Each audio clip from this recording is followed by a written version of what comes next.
Hello, I'm Cassie, and I have the pleasure of interviewing Dr. Michael Wald, who has been nicknamed the Blood Detective. That's me. For his keen ability to zero in on health problems and find natural solutions. And Dr. Wald, you also hold several degrees and certifications in nutrition. Right. We have some questions that people have been emailing us today, and this is probably one of our most popular topics. It's on gluten and allergies. Yes. Okay. Okay. So Julie would like to know if her gluten allergy could be causing her digestive problems. She suffers from bloating, constipation, and gas. She says she's been to see 2 different gastroenterologists, but they say she doesn't have celiac, and all she needs to do is eat more fiber, drink more water, problem solved. However, none of this has been helping her. Could she have a gluten problem or other allergies? Okay, well, as you know, we see an awful lot of people that claim that they have gluten issues. So I'm going to spend a little more time on this. So, Julie, I'm sorry that your visits to the gastroenterologist were unsuccessful, but this is the typical scenario that we see all the time. People see very well-meaning, very intelligent gastroenterologists, but beyond celiac disease, they don't really know what to do with the gluten problem. It's not even generally acknowledged as a problem in mainstream medicine. So let me first start by quickly defining the different types of gluten problems, because that's what I do think Julie should focus on, as she does too. So number one, there's celiac disease, which you know is an autoimmune disease where someone is born with a genetic propensity for mishandling of gluten. So they eat gluten and they usually have digestive problems about 50% of the time. But that means, Julie, 50% of the time there are not GI problems, there are other issues. But with Julie, it all seems to be GI. And the only cure for celiac disease is lifelong elimination of the gluten. And that's usually figured out through endoscopy, with a gastroenterologist puts a tube, you're asleep, they put the tube down, they poke through the stomach into the small intestine, they take a couple of biopsies, and then they look at those tissues under the microscope, and they see a loss of the absorptive cells in the small intestine called the villi. And that's characteristic, the gold standard test, that endoscopy procedure with biopsy of the small intestine for celiac disease. There's also blood work of different tests, and these are all described on our website, which is at www.intmedny.com. We've written extensively on the gluten topic there, so I won't go into the lab tests here. So that's celiac disease. Most people do not have celiac disease. They have some sort of gluten, let's just call it an intolerance for now, which means a person just mishandles gluten. That's the kind of problem where you do not have to eliminate gluten for the rest of your life. Usually, you can eliminate it, do some reparative work, and then you can add it back, at least to certain amounts, and people tend to be fine with that. I should mention, too, as far as testing goes, that we don't need testing to prove if someone has some sort of intolerance to gluten. If you eat gluten, Mary, or anyone else in the audience, and you have digestive issues, or you get migraines, or your psoriasis or eczema gets bad, or your multiple sclerosis gets worse, you name the condition, you've got a gluten sensitivity, and you just want to eliminate that gluten. You could experiment a bit with different amounts and types and all that, but that's really what we need. So don't be too discouraged if your gastroenterologist or other doctors fail to find a laboratory cause. If your experience is what it is, then that's valid as far as I'm concerned. So then there's a gluten allergy, which is different than celiac disease. So gluten allergy means that a certain part of the immune system reacts against gluten. But again, that can cause any sort of symptom anywhere in the body, Cassie, at all. And then there's problems which we'll call gluten intolerance, which means you eat the gluten. Again, the symptoms of celiac disease, gluten allergy, or gluten intolerance can be exactly the same. They can be gastrointestinal or anywhere else in the body, but the intolerance usually means that there's no immune response to that. Someone eats the gluten, and maybe they don't make enough digestive enzymes or stomach acid to break down the gluten proteins so that they're invisible to the immune system. So that's something that just enzymes or stomach acid and or probiotics, healthy bacteria, can help quite a lot. So those are the 3 kind of categories, and we go through those again in much more detail on the website.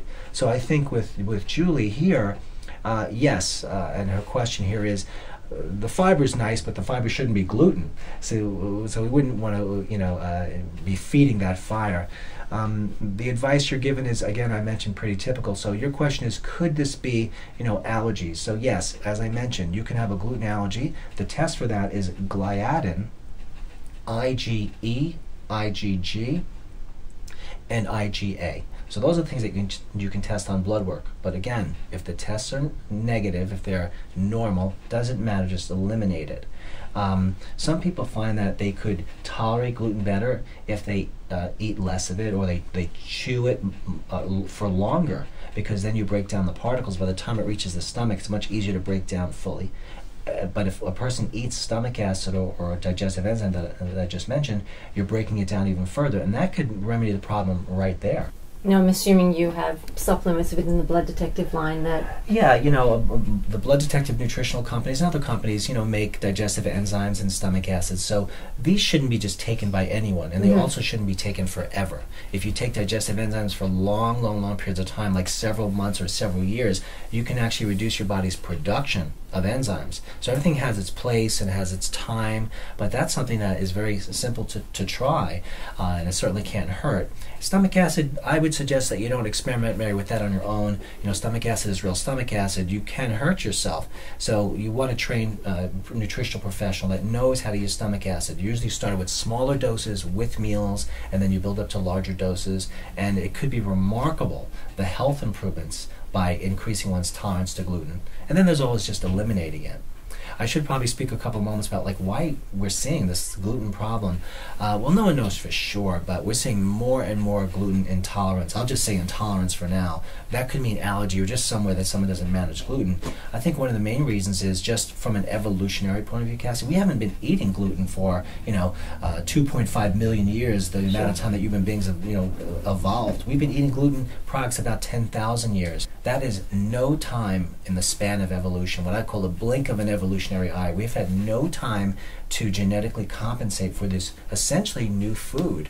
So with the advent of the Industrial Revolution, agricultural revolution, that is, we've introduced too much of something that we're just not accommodated to managing. So everything from dry skin to headaches to even cancer or atrophy of the brain, called cerebellar atrophy. Very serious issues can be linked to this gluten issue, and gastroenterologists are not always the ones the best equipped to manage it. Beyond celiac disease, that's about it. And also, we've witnessed that it seems that most gastroenterologists don't really have any nutrition training, so beyond just telling a person to eliminate gluten, very few people are referred to dietitians. And not all dietitians really understand the gluten problem beyond celiac disease. So we want to look for certified, clinical nutritionists, certified dietitian nutritionists, because they tend to have a more alternative education in terms of the gluten issue. So if someone has a gluten issue, they need to come and see you. Well, someone like me for sure, or a blood detective that, again, we want to look at the lab. We want to go back to the labs because let's say you identify a gluten problem. Even if your blood work for gluten was, not an issue, Julie, we want to investigate other nutritional problems that result in the symptoms. So, for example, if we're talking about a fairly young person, let's say in their 30s, 40s, early 50s with, severe osteoporosis or bone loss, that person has some malabsorption issue. It might be a gluten allergy, it might be gluten intolerance, or it might be celiac disease. So, we want to look at bone density testing. We want to look at the blood work for vitamin D levels and A levels and E levels. So sometimes we must individualize the nutrition. In fact, we should all the time, and that sort of testing is done based on a person's symptoms. In Julie's case, where we're talking about these digestive problems, the bloating, the constipation, the gas, these alone are managed very nicely through digestive enzymes, which are plant and or animal-based enzymes, or a combination of the two, and then the stomach acid, as I mentioned, and then healthy probiotic organisms or healthy bugs. That's just to name a few things there. But because the gluten problem can result in malabsorption and therefore malnutrition, it's those things that create all these different symptoms, which can be very different from person to person. So because it's not a cookie cutter, everyone has these symptoms, it's very confusing to the traditionally trained gastroenterologist or internist. So that's why the blood detective technology through nutritional interpretation of blood work with the help of the computer, and also very detailed questionnaires so that all the different organ systems can help tease all this out. So really important topic. Again, lots more on the website, so I'd refer people there too. Okay. Okay, thank you.